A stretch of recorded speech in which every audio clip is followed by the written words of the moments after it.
I am live. I apologize for that, guys. I don't know if you guys are out there, but I am live now. Finally, I was having some, obviously, some technical difficulties.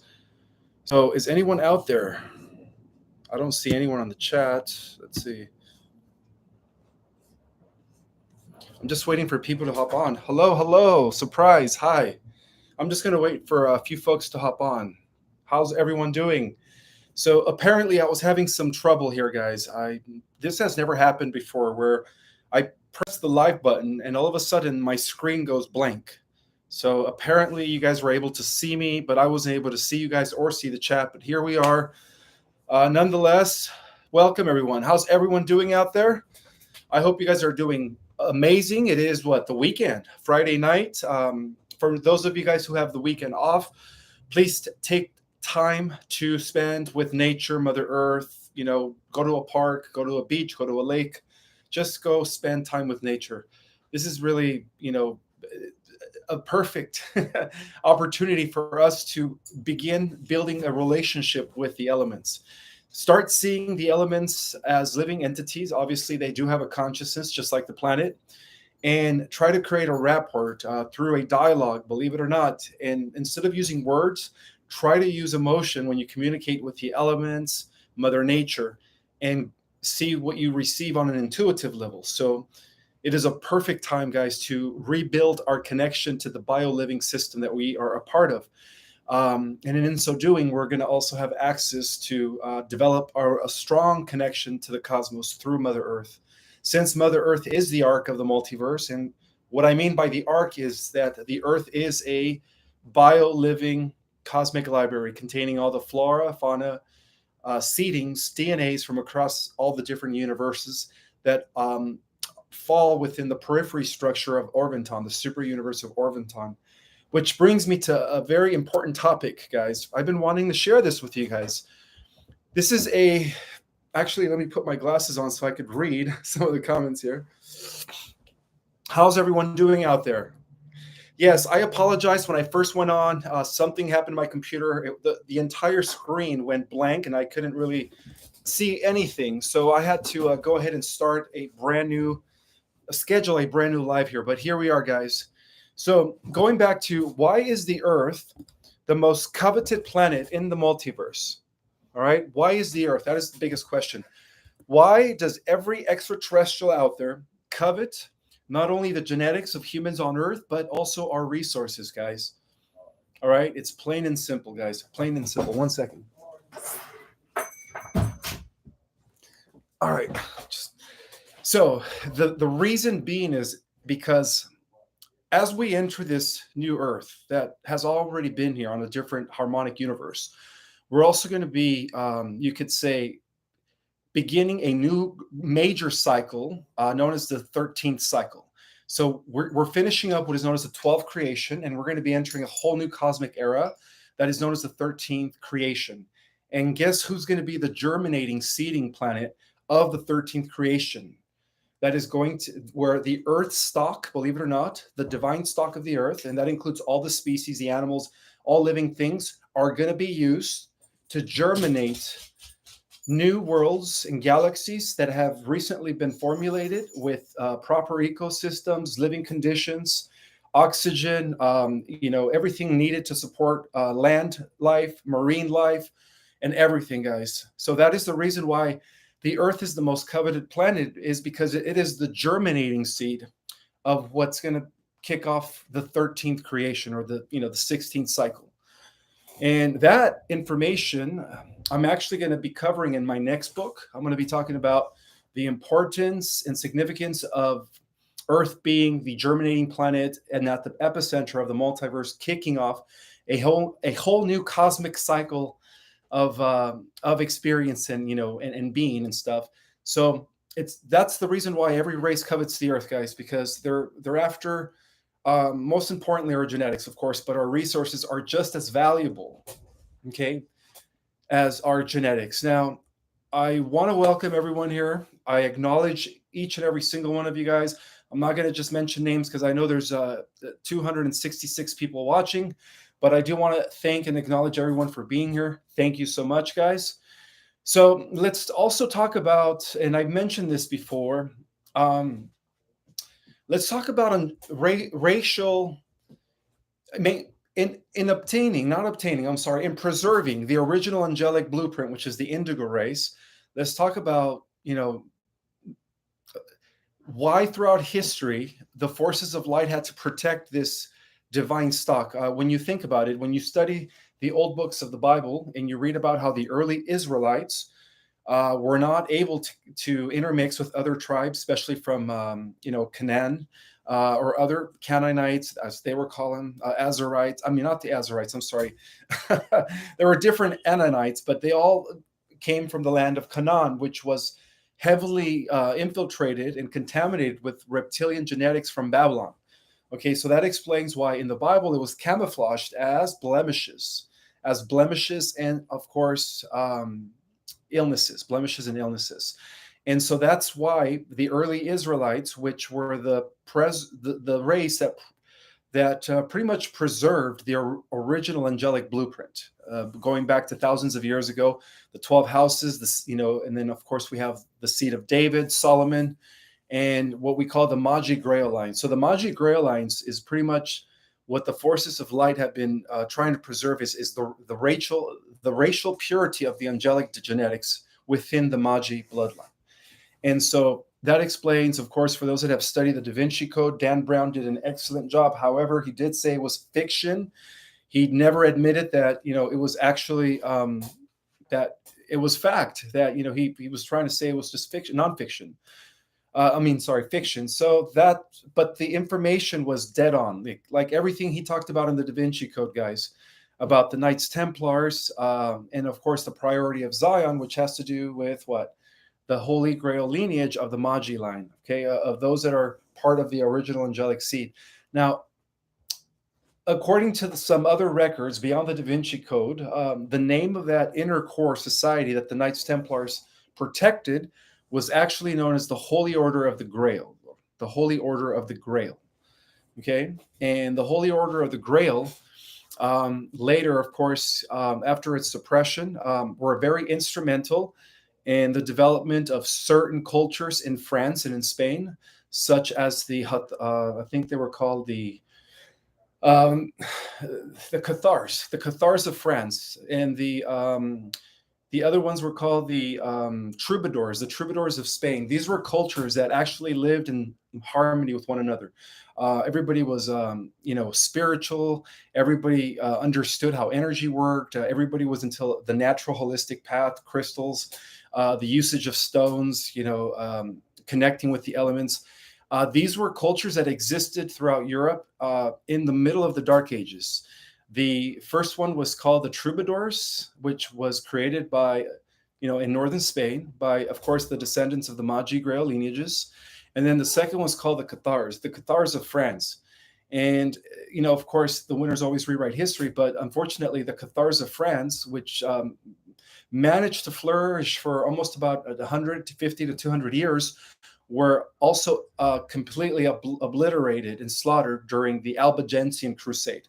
So, unfortunately, some of these spiritual cultures that were created by the Magi Grail lineages of the Holy Order of the Grail have been eradicated by the Cabal back then, camouflaged as the Roman, Holy Church, whatever you want to call it. But the whole point is that, these people, these cultures did exist. They were very spiritually advanced. They didn't have any corruption. They didn't have any inequalities, any hierarchies. Everybody was like spiritually in tune with nature. Everybody understood the law of one, unity consciousness, and all that stuff. And everybody, I believe, was initiated into the order of Melchizedek. So those were the cultures and societies that are actually being produced by the descendants that are associated with the priest king line of the Melchizedeks. So we have two lineages, guys. We have the Melchizedeks, which are the indigo races, right? The original 12 tribes, which are us now. And then, of course, you have the Luciferians, which come from Babylon, or the Leviathan races, which is the serpent seed. So those are the two competing races, obviously. And I wouldn't be surprised if Tartaria was another aspect of a civilization that was actually created by The Magis, those that are the descendants of the Holy Grail, who, by the way, exist all the way into the 21st century, by the way. So that explains why they were heavily protected, because they were meant to be here during these days. How's everyone doing out there? I hope you guys don't mind me being at home. I know I don't have the fancy background, but I am not at the studio today. I'm here. I'm here for you guys. So if you guys want to ask me any questions, if you guys want me to address any issue, any topic, please go ahead and start asking questions.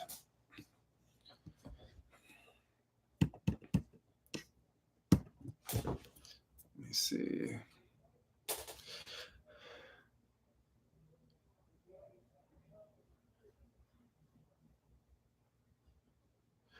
All right, so I'm looking for some questions.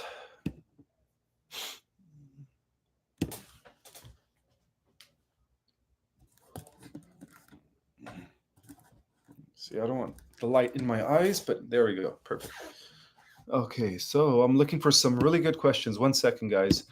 I love the chat that's going here. You guys are awesome. All good energy. I love it.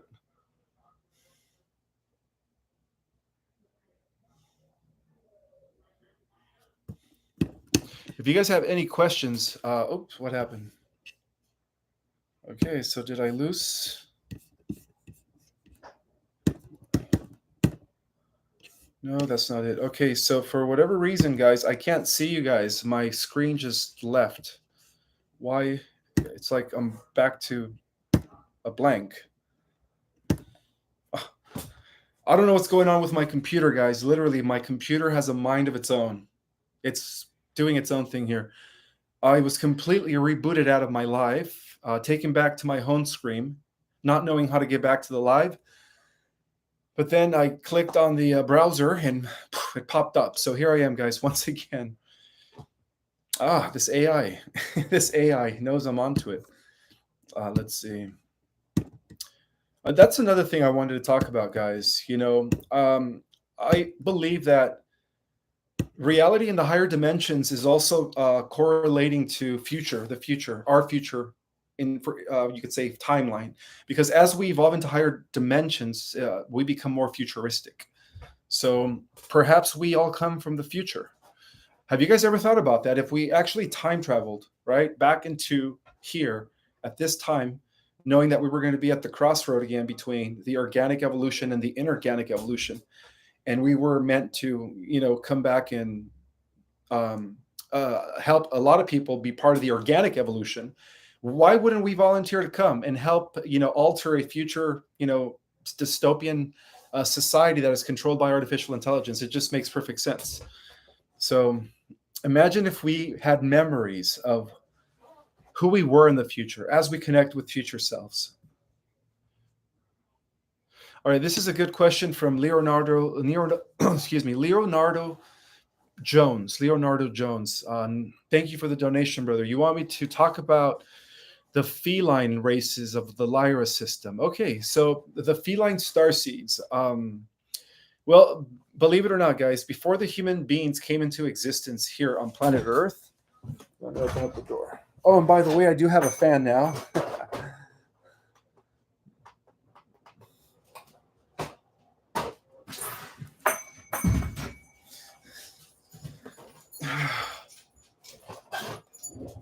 Hello, Athena. How's Athena doing? So I have a fan now. Thank you. I think her name is Maria. Maria was the one who gifted me the fan at the Biomed Expo. If you're out there, I just want to give you a shout out. Thank you so much, Maria, for the gift here. Appreciate the fan. Okay, so where was I? Oh yeah, so I was going to talk about the felines to answer his question. So the felines were actually the original race here in our universe. They transferred themselves from an already ascending universe that had reached completion billions and billions and billions of years ago, before the creation of our own universe. And so the felines, who have always been aligned with Prime Creator Source in service to the One Infinite Creator, were supposed to be the caregivers of the original human prototype, until, of course, the bio-living conditions of the planetary spheres was ready to harbor such life. And so the felines, 49 of them, transfer themselves over into our universe in Lyra, and that's why the first race in Lyra was feline, was a hominid. They were hominid from here down, and from here up, they had a face of a lion, of a cat, of a panther, of a every lion face we see in the animal kingdom, in the cat kingdom, of course. So they were the original warriors. In fact, not only were they great protectors of the original Lyran experiment, which was conducted by the Syrian High Council, the central race, the Patals, known as the founders or the seeders, who, by the way, seed everything in the entire multiverse. And that's why I've always believed that the Anunnaki didn't create us. We were already created by the seeders. The Anunnaki just kind of tweaked with us. But anyways, that's a different subject. So the whole point is that the felines were not only instrumental in the protection and the development of the first humans ever to exist in our local universe, but they were also in charge of the biogenetic programs that were aligned with the divine purposes of upgrading species so that they could become spiritual races, upgrading their consciousness so that they could become spiritual races, which brings me to the next topic. All right, let's see. Neo, how's it going, Neo? Good seeing Neo here. Thank you so much for the donation. I love that you adopted the name Neo. It's such a powerful name.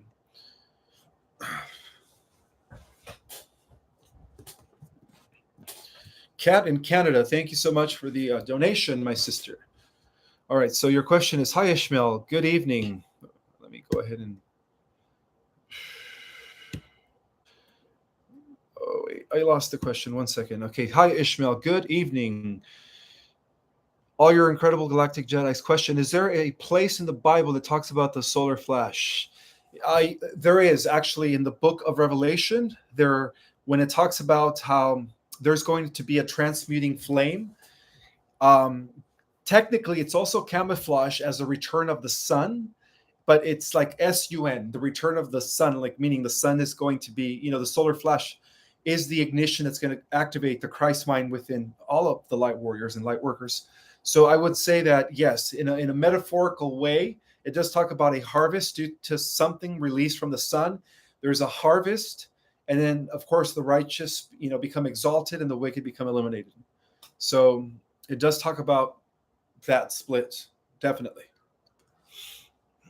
And I also think in the book of Daniel, it says that it talks about how at the end of each age, there are specific events, like, for instance, the Great Flood that they talked about. Well, they said that the next major event wasn't going to be by water, but it was going to be by fire. Metaphorically speaking, fire, the all transmutating, consuming force that takes away, destroys all that is wicked and evil and all that is dark. So that's another metaphor used in the book of Daniel. But it's not just in the Bible, it's everywhere. I mean, the Bhagavad Gita talks about it. The ancient Zoroastrian manuscripts talks about about this transmuting fire that they call it the Frasho Kareti or something to that effect. Frasho Kareti. That's what the Zoroastrian scriptures talk about. And then, of course, the Bhagavad Gita talks about the Sambartaka fire, which is going to be, again, similar to the way the mystic Christians or the prophets were able to kind of encode it in the Bible, a transmuting, the second event's not going to be that of water, but of fire, similar to that effect. It's just metaphorically speaking fire, kind of like the energetic, the solar, what they call the CMEs, the coronal mass ejections. Those are the all-consuming fires that come from the sun. So let's see.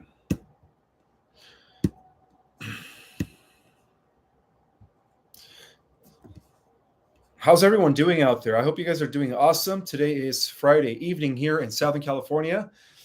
I'm sure, well, I guess maybe some people across the world are watching it in the morning time. I don't know if it's already tomorrow there. For those that are like 8 to 12 hours into the future, are you guys watching from across the world?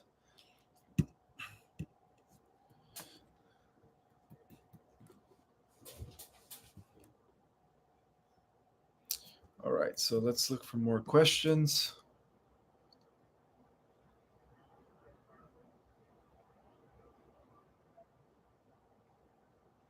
All right, so Lila Hutchkin says, is Sanat Kumura still helping us ascend?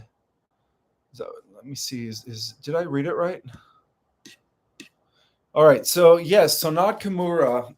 Those are the Venusians, the Kumuras, the Rishis, the seven Kohans of the seven rays. They come from Venus. Those are the spiritual descending beings that come from Venus. So metaphorically, a lot of the angels or celestials in the Bible were also referred to as the Venusians and the Pleiadians. So yeah, Sanat Kumura is also now, you could say, is pretty much at the head of the solar council. So we have planetary councils, we have solar councils, we have system councils, we have constellation councils, galactic councils, and so on and so forth. So yes, Sanat Kumura is at the head of our solar council, you could say. But Sanat Kumura is really just now the spirit of our sun, Helios and Vesta. He used to be the Lord of Venus, or the guardian of the spheres of Venus, but he graduated, and now Sanat Kumura is has become one with the consciousness of our sun, Helios and Vesta. All right, let me see if I could keep up. So Sylvia Vidal, thank you so much. How you doing? Appreciate your donation. Hi Ishmael. If 2012 was 2024, then what year are we really on now? We're probably in 2011. Yeah, I would say we're equivalent to the year of 2011. So I'm going to stick to my original vision of 2024. Hi Ishmael, this is from Eva P. Thank you so much for the donation, Eva. How you doing? And thank you for the number one. Thank you. Your question is, I just want to thank you for all you do. Only wish I could gift you. I don't know. I can't even read that number. More here. Well, you know what? It's not about, thank you. I do appreciate your donations. You guys are very generous. But to me, it's about bringing community together. It's about bringing like-minded individuals who are scattered throughout the world and bringing us together as a team, as a collective, so that we can become more efficient, more effective in our battle against evil. But thank you, Eve. I appreciate that. You are so generous. Nicole. Thank you so much, Nicole. Let me see if I could attempt to pronounce your last name. Is it Larox? Nicole Larox. Thank you so much for the donation.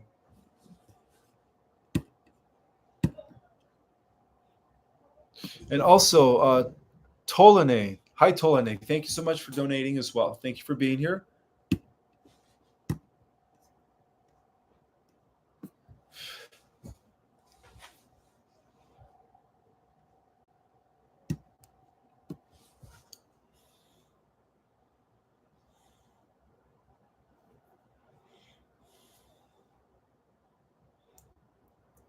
I love seeing all your beautiful energy here, guys. Just by reading your name, I'm able to tap into your essence. So I just wanted to say this is like, I love your energy. You guys are all amazing.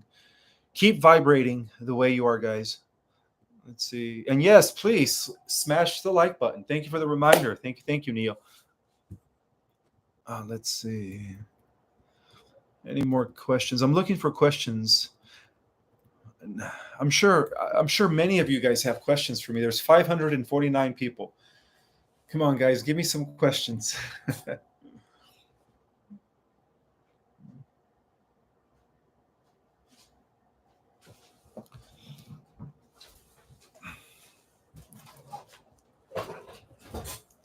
Looking for questions. Oh, yes, I do want to address something, guys. Okay, so I do read the comments sometimes when I have time. And so I did have an opportunity to read the comments from the live 2 days ago. And I did have a question by one of the Galactic Jedis. He wanted to know, or his wife wanted to know, Ishmael, where do you get all your information? So for those that haven't had an opportunity to check out some of my first interviews ever, a year and a half to 2 years ago, I pretty much explained how I was able to arrive at this colossal understanding about the cosmos, our galaxy, other dimensions, so on and so forth. So I've always been an intuitive empath. I've always kind of sensed things on an innate internal level. I've always been connected to my spirit guides, and most importantly, I've always been connected to the unified field, which is God, the spirit, the universal life force. Known by many names. So I guess I was never good in basketball. I was never good in sports. I was never good in anything. I've always failed everything else. I failed in school. So I realized that I had a thing for knowledge. That I yearned to understand the universe. And so one of the things that I would do is I would just use my creative imagination to just kind of think of anything. And then I would allow the answers to come if I did have a question. So I would pop the question, right? Because I knew that there was an infinite intelligence out there. And then I would wait for the answer to come. And that's when I realized through meditation, as I began meditating, that's when I started connecting with, I call it a higher version of myself, which corresponds to a future me, the future me as well. In the higher dimensions, we are in the future. So I started receiving information from my future self, with visions of like scenarios that took place, events that took place in our history over the galaxy. The first wars in Lyra, the Orion Wars, memories of Atlantis, memories of even existing within the Pleiades. So I did have some lifetimes where I did serve the Council of Alcyon. And so by connecting with my higher self or my future self, I was able to actually access information from who I was before I decided to, come into this physical form. And at the same time, I had a thing for reading. I always wanted to absorb like a sponge, all the material out there, every subject. So I was addicted to deep knowledge from since I was 15, 16. And so when you combine downloads with all this, research, including ancient records, declassified information, and sometimes even classified information, when I was very successful at remote viewing, maybe I shouldn't say that here, but the whole point is I was still doing research to, kind of support the information that I was receiving from my galactic self, my future self, different versions of myself that are beyond this third dimension. So I just wanted to answer that question for everyone here, because I know that I do talk about a lot of things, new things. I have introduced a lot of new things in this community that nobody else has introduced. So I am just letting you guys know that my way of gathering information is a two-way process, as I talked about in my book in the intro. I'm sorry, in the preface, not the preface, but the page before the intro. I think it's the preface. I do say in the preface, that's right. I do say that for me, gathering information is a two-way process. First, I go internally and I receive from the higher intelligence, right, which is me in the future. And then I do the research to confirm it. Okay. So it's always been a two-way process.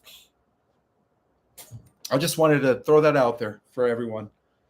And just to let you guys know, we have to use our intuition when we also study and read works and, other, peoples that have come before us. Like when we read about anthroposophy, when we read about, Madame Blavatsky, the esoteric knowledge, all that stuff, we have to read it with caution and have discernment.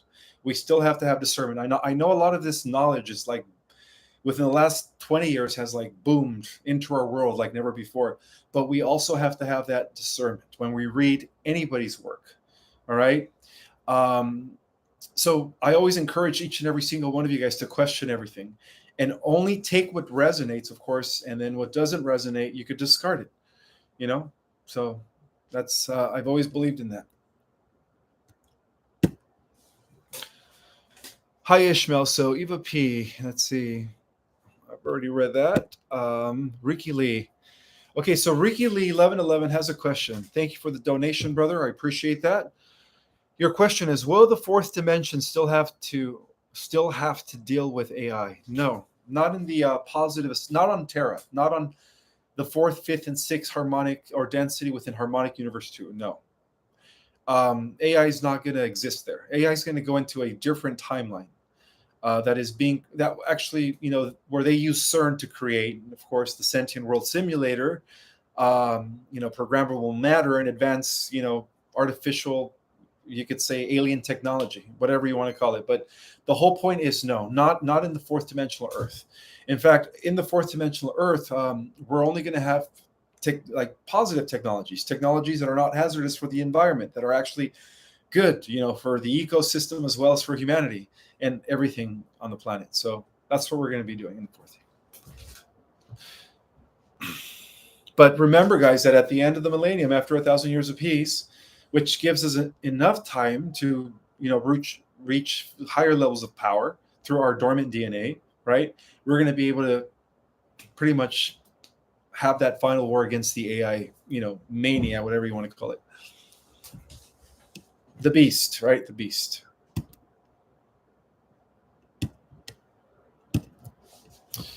All right. So Sarah, let me see if I could attempt to say your last name. Messilia, Sarah Messilia. Hopefully I said it right. And your question is, thank you so much for the donation, sister. I appreciate that. Hi, Ishmael. Thank you for sharing your knowledge and everything you do. Who is in charge of us? Starseeds now? And who will be in charge of us, Starseeds, when the solar flash happens? Sanat Kumura, Archangel Michael? No, it's not like someone's going to be in charge of us. It's more like we're going to be in charge of ourselves, because we're all going to be in tune with unity consciousness and in understanding the sacredness of all living things throughout the universe.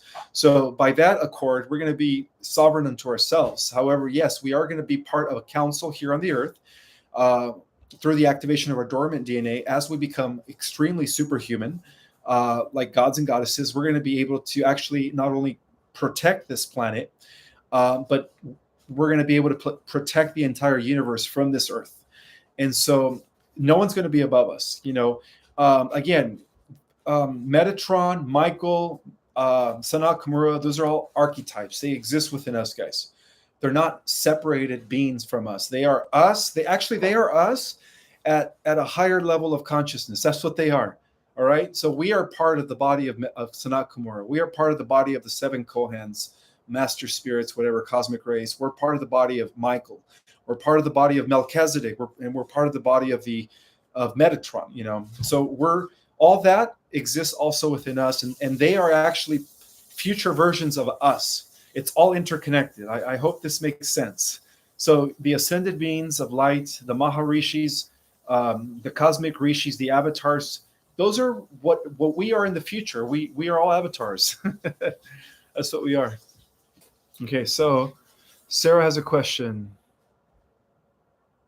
Oh, I did answer your question, Sarah. Okay, next is TTT Tran has a question. Thank you so much for your donation, Miss Tran, or Mr. Tran. Sorry, can't really see the picture. I need to get better glasses, I think. I really appreciate your love energy for us. Thank you from the bottom of your heart. You're welcome, TTT Tran. You're welcome very much.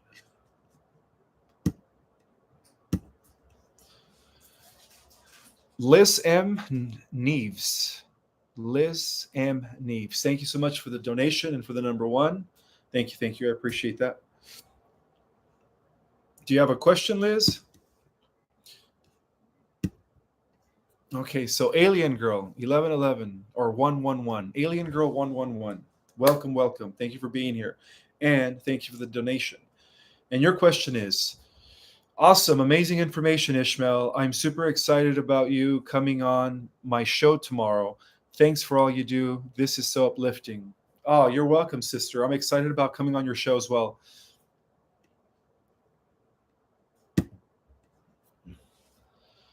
And Tony 777. Hey, Tony, how you doing, brother? Thank you for being here. Thank you for the donation. And you do have a question. Thank you so much for all you do. No, you say thank you so much for all your love, care, and knowledge. Oh, you're welcome. You're welcome, guys. I think I need to upgrade my glasses. Thank you. Like I say, it is an honor to be here and an honor to serve and teach what I know, and learn from others as well, since I always keep my cup empty to learn more.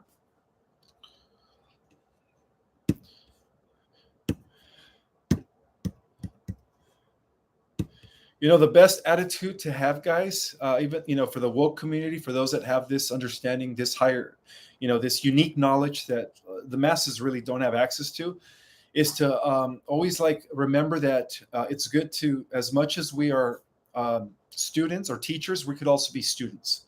So that's the beauty of eternal growth, is that the teacher is still a student and will always be a student no matter what, because knowledge is infinite when you think about it. Let's see. Oh no, not again. Here we go. All right, so my computer just completely went blank on me again. It's so weird. This is the second time.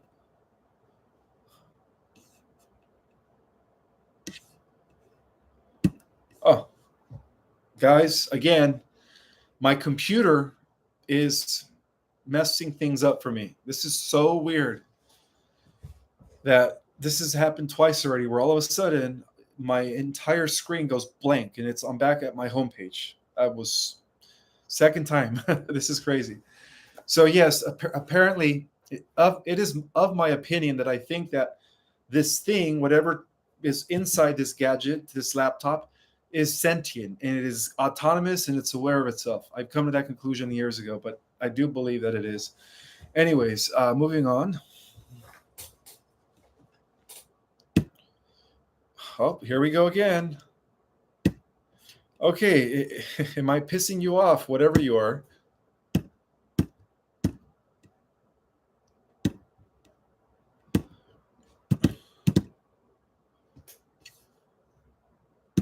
All right, guys, it's happening again. It did it for the third time now.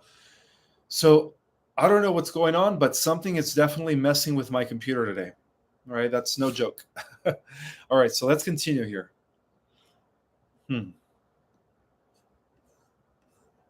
All right, let's see, more questions.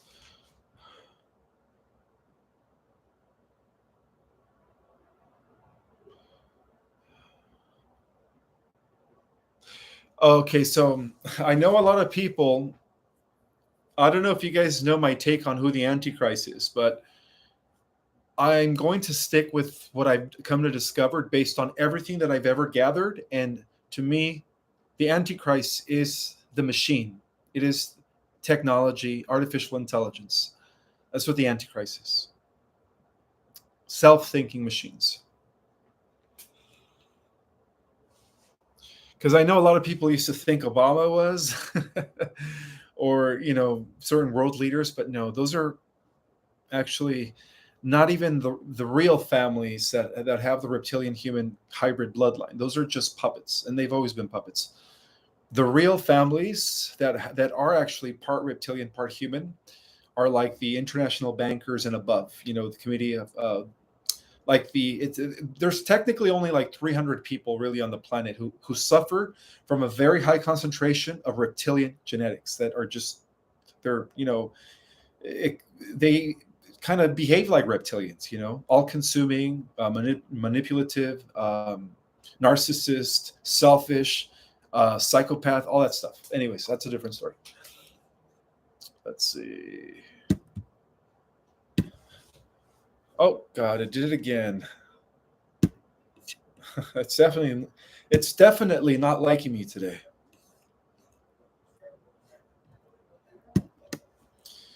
All right, that's 4 times so far where all of a sudden my screen just changes back to my homepage. Go figure, right?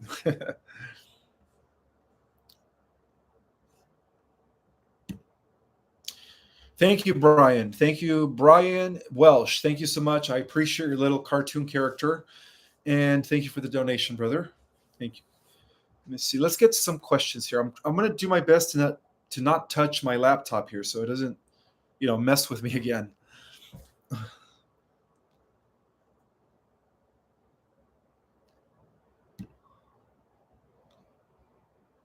All right. So Lisa Nieves has a question. All right. So your question is. All right. So this is a question from Liz M. Nieves. Greetings. Thank you for everything you do. Just wanted to ask you about timelines. I've heard that when we have a deja vu experience, is because timelines have moved. How much about this is true? Um, Guys, new timelines are being created by the second. So that would say that yes, since we are constantly shifting throughout the day into different alternative Earths, right, depending on how we're feeling and what we're thinking through our vibration, I think that having deja vu is because we shifted timelines where the event that happened on the timeline you jump from reoccurs again. So that would only make sense. That's a very good question.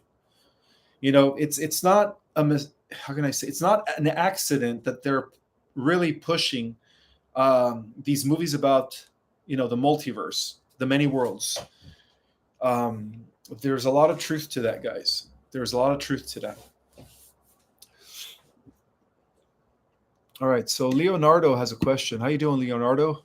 Leonardo Jones, thank you so much for the donation. Ishmael, I'm going through the same process now at 18, and I'm happy. I found you because my family thinks I'm the crazy one. Welcome to the club, Leonardo. Um, Not just our family, but of course our school peers, our teachers, pretty much society at large, right? They've always kind of considered us crazy. But you know what, guys? Even the Old Testament prophets like Ezekiel and Elijah, they were all considered crazy. And yet they had visions of the future. John the Revelator of the island of Patmos. They were all mystics, by the way, part of the community of Qumran. They were all Essenes, and they understood the inner mysteries, which is like the ascension and stuff. Um,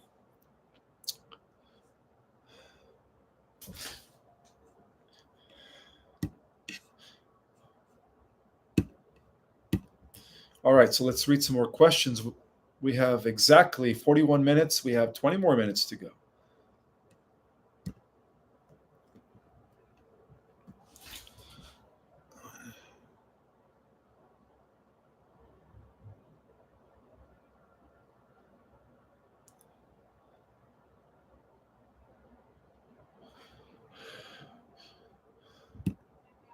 I'm trying to find a question that is a question that most people have.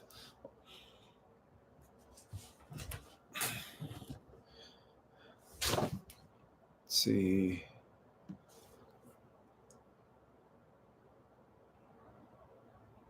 Okay, so this is a good question. Sangetha Soman wants to know about the Indian gods and goddesses. All right, so after the fall of Atlantis, one of the very first civilizations, even before Samaria and even before Egypt, was the original Indian civilization in ancient India. And the reason that civilization, arose overnight is because helpers from Sirius B, known as the Maharashi, which were the blue skin people, that's why they were immortals, of course. Part of Harmonic, they come from Harmonic Universe 3. So can you imagine, beings from Harmonic Universe 3 coming to jumpstart civilization after the fall of Atlantis during the Indus, in the Indus Valley region, what we call India today. And so they were pretty much part of the original Council of Guardians. They were working with the Azorites. They were working with the Branos, the Central Race, and then, of course, the Avians and the Felines. And they were also working with the Felines. So, yeah, that's who the Indian gods and goddesses were. They were the Mahabharata, or no, not Mahabharata, Maharashi, the Maharashi from Sirius B. And yes, they did have amazing, weapons because these people were like extremely spiritually advanced, and they had amazing technology, of course. And if you study the Rig Vedas, it talks about the ancient wars of the Vimanas. So there's a lot of, countless evidence within the Rig Vedas that talk about these celestial world wars that took place between the guardians of Sirius B and the fallen angels, or what we call, the NAA, Negative Alien Agenda, of the Orion Collective or Syndicate. And so, yeah, it's all there revealed within with even within the Indian literature of ancient India. So that's who the gods of India were. They were helpers from Sirius B.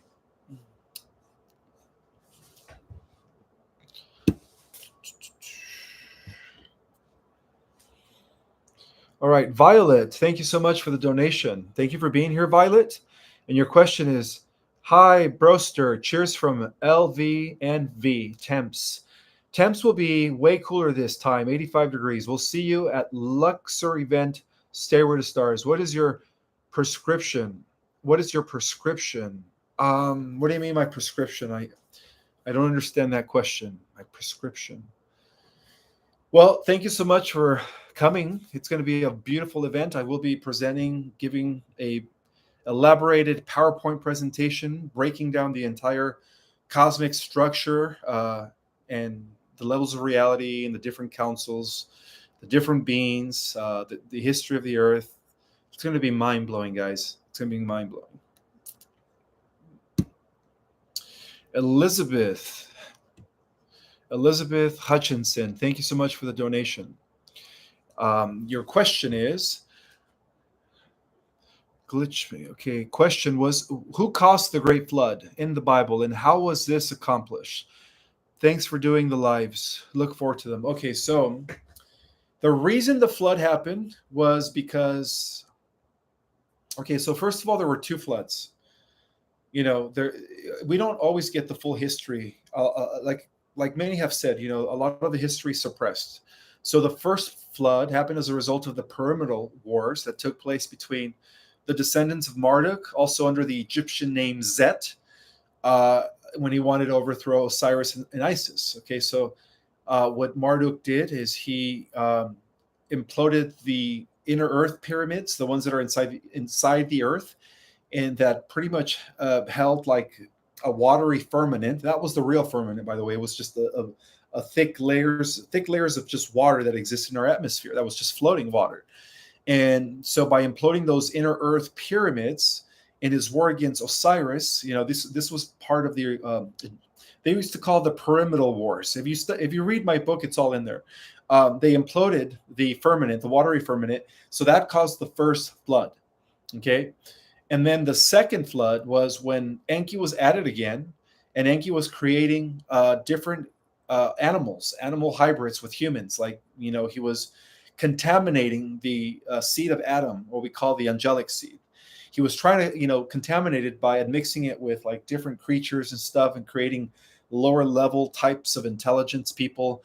And then the Igigi, who were working with Enki, the astronauts of Mars, they were also mating with the daughters of men, creating these giant, you know, Nephilim that weren't part of the original angelic lineage.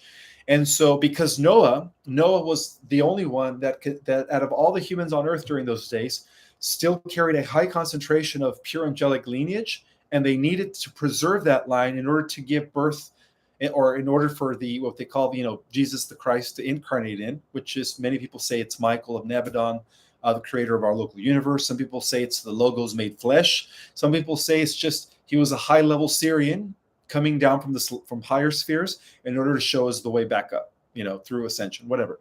So the whole point is, in order to allow for him to be incarnated, it required that lineage stayed purified.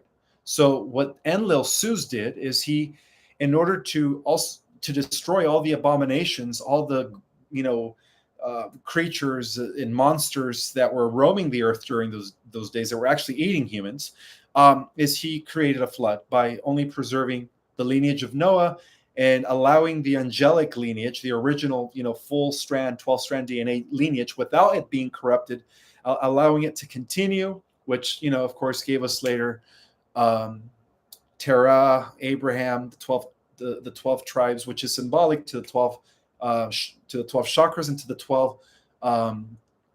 12 what they call the DNA strands. Sorry. So it's a lot of it's symbolic also as well, by the way. But yes, through the lineage of King David, that was like where that, you know, that pure lineage that allowed a being like Jesus to be incarnated in. So everything happened for a reason, you know. Otherwise, if it wasn't for the flood, us, the indigos, which are, again, the descendants of the angelic humans of those days, we are the descendants of the angelic humans, by the way. So if it wasn't the case, we wouldn't be here right now. We wouldn't have made it into the the 21st century at the end of the cycle, getting ready to transform. So so a lot of this stuff in the Bible has to do with the war between Enlil and Enki. By the way, everything in the Old Testament, the destruction of Sodom and Gomorrah. When Abraham's family was warned, his nephew Lot. They were told not to look back, and how Abraham was used to plant those plutonium bombs that only the Anunnaki had access to. Well, the reason they had to nuke those sites is because those were portals. Those were interdimensional doorways to different parts of our galaxy. And during those days, the Galactic Federation of Worlds, before it became infiltrated by Enki, 15,000 years later, whatever, was trying to, pin down the Draconians here in our solar system. And so that's why they destroy those stargates, so that the reptilians wouldn't have access to different parts of our solar system. But of course, we know that failed when Marduk, of course, by force took over, the Council of Nibiru. So everything in the Bible, everything that has ever happened is part of the battle between Enlil-Suze, who is the depository and the representative Michael the Archangel lineage, and Enki Poseidon, who is the depository and representative of the lineage of Lucifer. So everything boils down to the battle of the bloodlines. Hopefully that made a lot of sense. Again, guys, a lot of this information is in the Real Earth History, which is in the chapters right after the galactic chapters. All right, the galactic history. Then it goes into the real history of the Earth as it connects to the galactic history.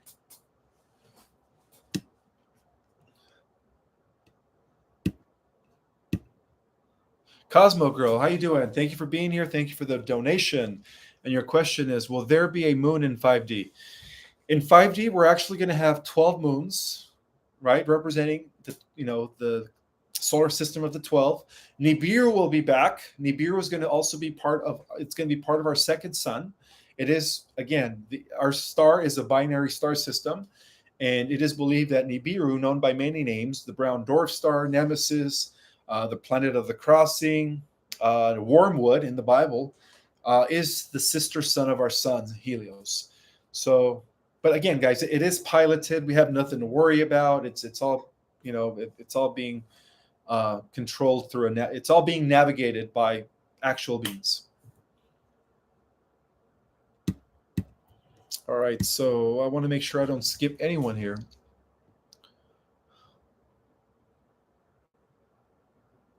All right, so Brian has a question. Brian J. Weish, I think, or Welsh. Sorry, Brian J. Welsh. Yes, guys, I'm sorry, I'm bad at pronouncing last names. Just like we all have our talents and what we're not good at, and pronouncing last names is definitely something I'm not good at. So Brian wants to know. Thank you for the donation, brother. I heard half of the people on Earth is reptilian and clones. What do you think about that? Absolutely not. No. If that were the case, guys, why would there be a need for a positive ascending organic timeline? The only reason there is going to be a positive ascending organic timeline is because of us, because of this, the star people that are here, and of course, because the majority of the Earth, I would have to say about 56, 59, 60% are actually humans with souls. All right. And so, no, it's actually the other way around. The ones that are reptilians, clones, or AIs, actual androids, are actually in the 30, 35%. All right. Oh, yeah. And when you think about it, why else would they push their mandates, right? Why would they do that if that was the case? If 50% of our population was reptilians and clones, they wouldn't need to do that anymore, because 50% of the population they have them under control, So let's see here. What is the next one?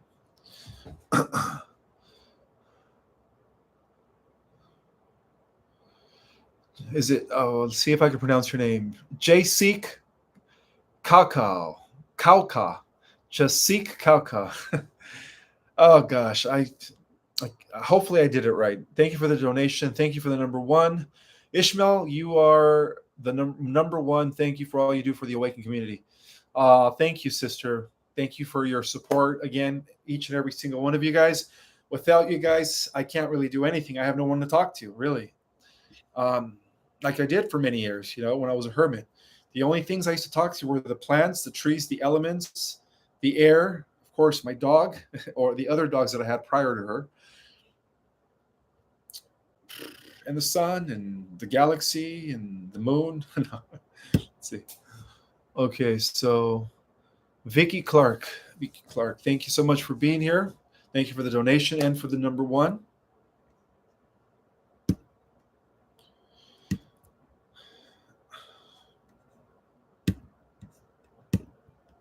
Okay, so we're done with the super chat. Let's continue finding just random questions.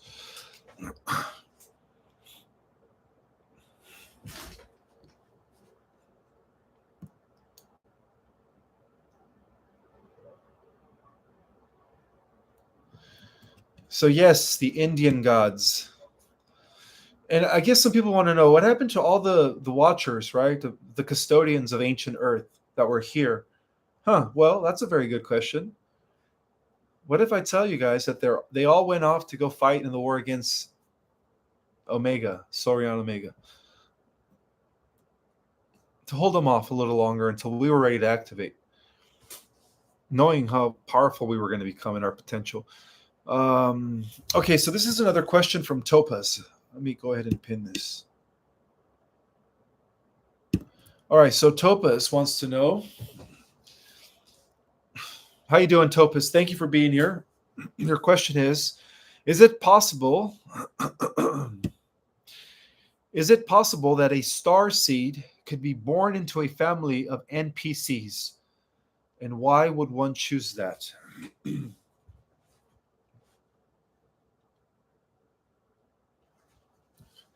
Yes. Yeah, I had to actually consult with Spirit for this answer.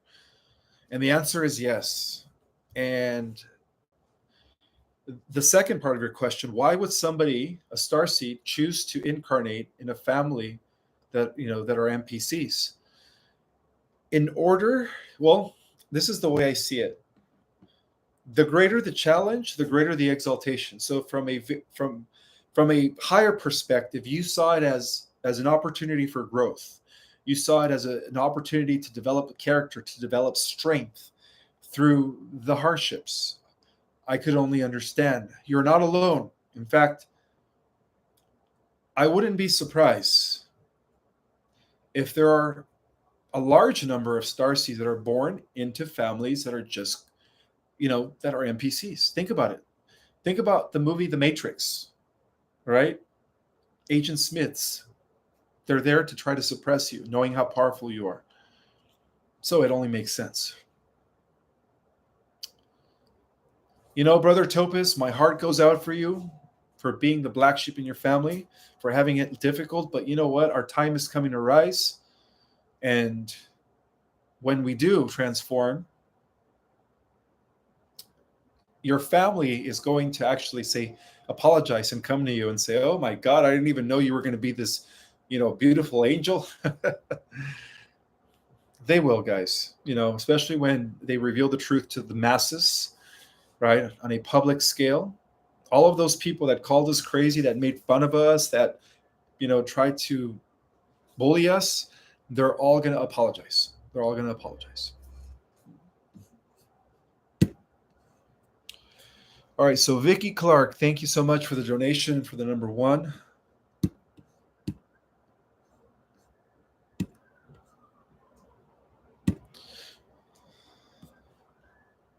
All right, so we have one last minute, guys, for maybe two more questions.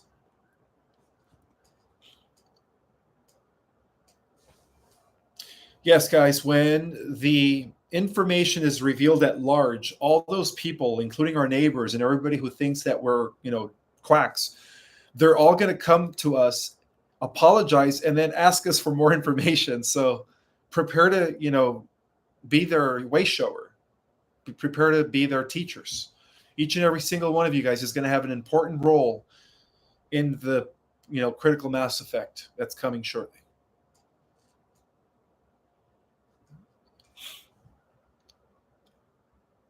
Yes, they're going to be asking you guys questions. As soon as they have, as soon as they're broken a little bit from the matrix, from the programming, they're going to be flooding you guys with questions. All right, so I'm going to answer one last question, and then I got to go back to my laundry. Yes, guys, it's laundry night here again at the Perez house. It's part of being human, right? I'm so used to just like thinking whatever I want to have and just magically just it coming on, like coming on naturally. Like just think whatever you want to wear and just boom and manifest on your body. I'm so used to that. All right, so one last question. And by the way, next week, not next week, but next time I go live, I will be announcing where I'm going to be going for the book tour, the states where I'm going to be at, the place where I'm going to be at, and the time. I'm going to be there. I'm going to be going to about 10 different new states. So I will announce the states very shortly, okay, guys, and where I'm going to be and the timings. So with that have said, thank you so much for being here. You guys are awesome. Did I skip a super chat? 1 second. Oh, yes, Leonardo. All right, so Leonardo Jones has one final question. Thank you for the donation, brother. Tusher asked, can we scientifically and physically prove afterlife and God? Yes, there is evidence through the realm of quantum physics, guys. The second law of thermonuclear dynamics is that energy never ceases to exist, but it only changes form. And if you consider yourself that you are an energy being, then by conformity of the second law of thermonuclear dynamics, you are immortal. So yes, life continues, guys. Our consciousness, our spirit moves on from avatar to avatar. Now, the only reason this avatar is different is because this avatar is a special type of avatar that houses the most advanced celestial genetics from across many universes coming from Adamic races.